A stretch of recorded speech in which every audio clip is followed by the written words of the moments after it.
Aujourd'hui, une référence hyper classique sur la notion du devoir.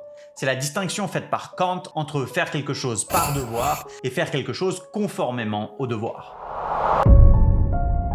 Salut, c'est Mr. B, je suis prof de philo et dans cette série T'as la ref, je te donne des références à réutiliser dans tes dissertes. Maintenant, imagine que près de chez toi, il y a un clochard qui fait la manche. C'est Kant qui prend cet exemple. Tu peux lui donner 5 € parce que c'est une obligation religieuse. Tu peux aussi lui donner parce que tu veux montrer aux gens que t'es super sympa. Tu peux aussi donner parce que t'as pitié de lui. Et tu peux lui donner parce que tu comprends que tu dois l'aider. Parce que ton intelligence te dit que c'est ce que tu dois faire.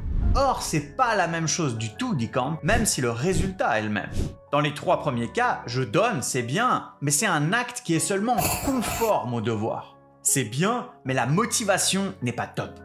Le mieux, c'est d'agir par devoir.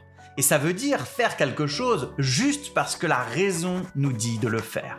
Juste, je réfléchis et je me dis, il faut aider les pauvres. Si je le fais pour une raison extérieure, même si je le fais par un mouvement du cœur, par pitié, par empathie, ça reste bien, mais c'est pas aussi bien.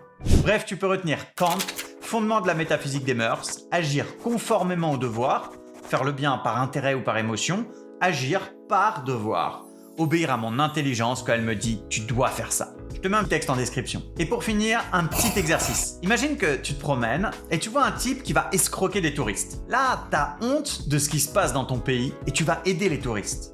Tu agis par devoir ou seulement conformément au devoir ? Choisis maintenant en cliquant sur la réponse.